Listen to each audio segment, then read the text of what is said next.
नमस्कार। राष्ट्रबोध से मैं पवन केसवानी।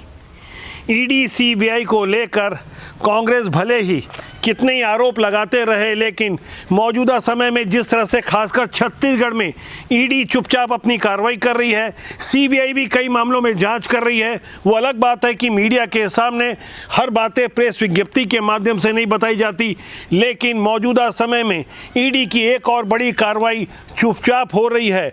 भिलाई में रिटायर्ड आईएएस जे.के. ध्रुव यानी जीवन किशोर ध्रुव, जो कि जेल में बंद हैं सीजीपीएससी घोटाले वाले मामले में, उन्होंने अपने लड़के सुमित ध्रुव को डिप्टी कलेक्टर बनाया था। वो जेल में है। उनके तार उनकी ड्यूटी में रहते क्या भारतमाला परियोजना घोटाले में भी जुड़े थे, जहां 43 करोड़ रुपए का घोटाला हुआ था। इस मामले को समझने के लिए ईडी आज सुबह चुपचाप भिलाई स्थित उनके घर पर छापेमारी कर रही है, उस वक्त जब जे.के. ध्रुव जेल में है। इसके अलावा कई और जगहों पर चुपचाप छापेमारी हो रही है। फिलहाल हमारे पास गिनती की तो 6 गाड़ियों की जानकारी सामने आई है। नामालूम ऐसे कितनी और जगह ये चुपचाप छापेमारी चल रही है। दरअसल अंदर खाने की कुछ बातें हमें गहराई से समझनी होगी। बदले हुए हालात में छत्तीसगढ़ में बहुत कुछ बदल रहा है, और यहाँ यकीन मानकर चलिए, जिन्होंने बेईमानी की, जिन्होंने भ्रष्टाचार किया, वो बच नहीं पाएंगे।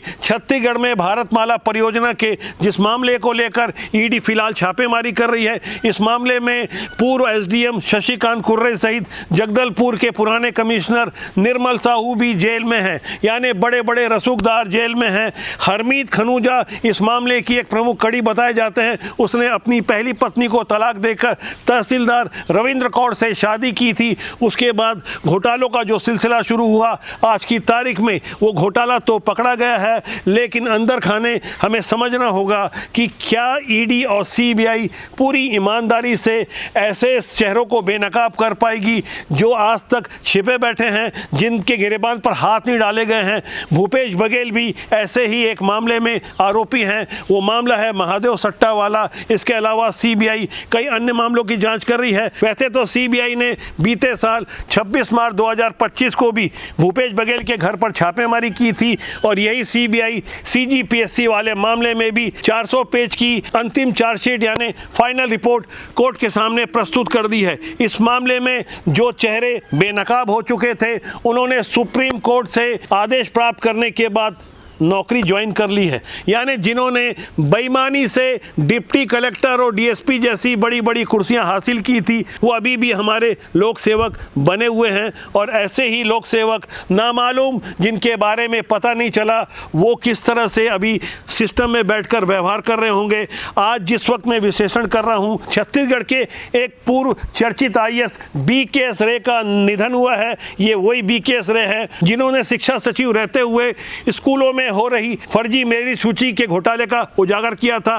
पोराबाई कांड के नाम से वो मामला काफी चर्चित हुआ था। यानी स्कूल के समय से ही फर्जी मेरिट सूची बनती रही, और सीजीपीएससी में भी ऐसी ही फर्जी सूचियां जारी होती रही। ये वो सूची है जो मई 2023 में उजागर हो पाई। एन विधानसभा चुनाव के पहले छत्तीसगढ़ का युवा उद्वेलित हो गया, सड़कों पर आ गया, यहां तक सत्ता पलट दी गई, और भारतीय जनता पार्टी ने अपने मोदी गारंटी में इसे शामिल किया और वादा किया कि इसकी सीबीआई जांच होगी। अब जब सीबीआई ने 400 पन्नों की रिपोर्ट जाहिर कर दी है, तो आप उन 18 नामों को एक बार अपनी स्क्रीन में फिर से गौर से देखें, जिसे पूर्व मंत्री नंदकीराम कंवर ने हाई कोर्ट में प्रस्तुत किया है और उनकी नियुक्तियों पर रोक की मांग की थी। इन सूची को आप गौर से देखिए और पहचानने की कोशिश कीजिए कि कैसे टामन सिंह सोनवानी के एक ही परिवार के 5 सदस्य इसमें शामिल हैं, और सीजीपीएससी के पुराने सचिव जे.के. ध्रुव जो जेल में बंद हैं, जिनके यहाँ छापेमारी पड़ रही है,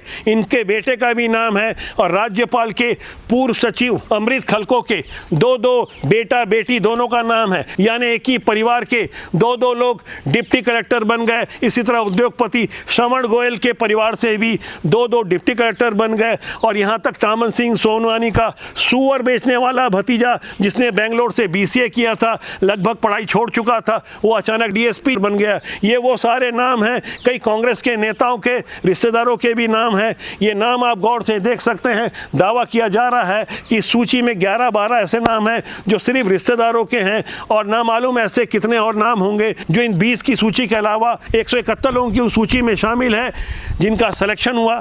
सभी तो गलत नहीं हो सकते, लेकिन जब सब कुछ उजागर हो चुका है तो कार्रवाई के नाम पर सज़ा कब मिलेगी या तारीख पर तारीख वाली बात आगे बढ़ती रहेगी।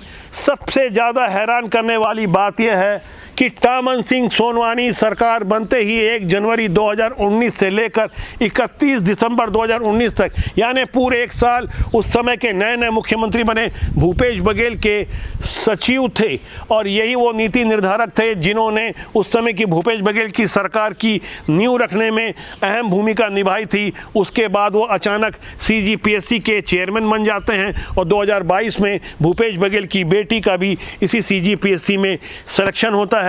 ढेर सारे ऐसे नाम जो सामने नहीं आ सके, कई नाम जो सामने आ गए, उन्होंने भी ज्वाइनिंग ले ली। अब आप सोचिए, छत्तीसगढ़ की प्रतिभाओं का गला घोटने का काम लगातार किया जाता रहा।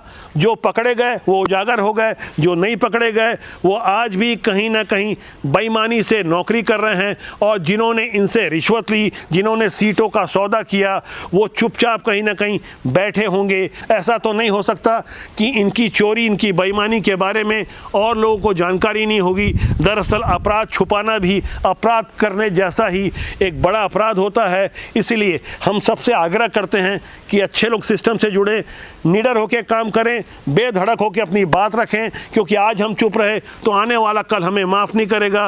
राजनीति बुरी नहीं होती, उसमें काम करने लोग अच्छे या बुरे होते हैं। राजनीति में अक्सर बुरे लोग काबिज हो जाते हैं और राजनीति को बदनाम करते हैं। जब तक अच्छे लोग कोशिश नहीं करेंगे तब तक ये गंदगी साफ नहीं होगी। कई लोग हमसे प्रश्न करते हैं कि अच्छे लोग राजनीति में आएंगे कैसे, तो हमारा मानना है दृढ़ इच्छा शक्ति से कुछ भी संभव है, क्योंकि ईमानदारी से कोशिश करने वालों की हार नहीं होती। फिलहाल आज के लिए इतना ही। मेरा आपसे आग्रह है, चैनल को देखें, लाइक करें, प्यार दें, प्यार बांटें। बहुत जल्दी मेरी आपसे फिर मुलाकात होगी। नमस्कार।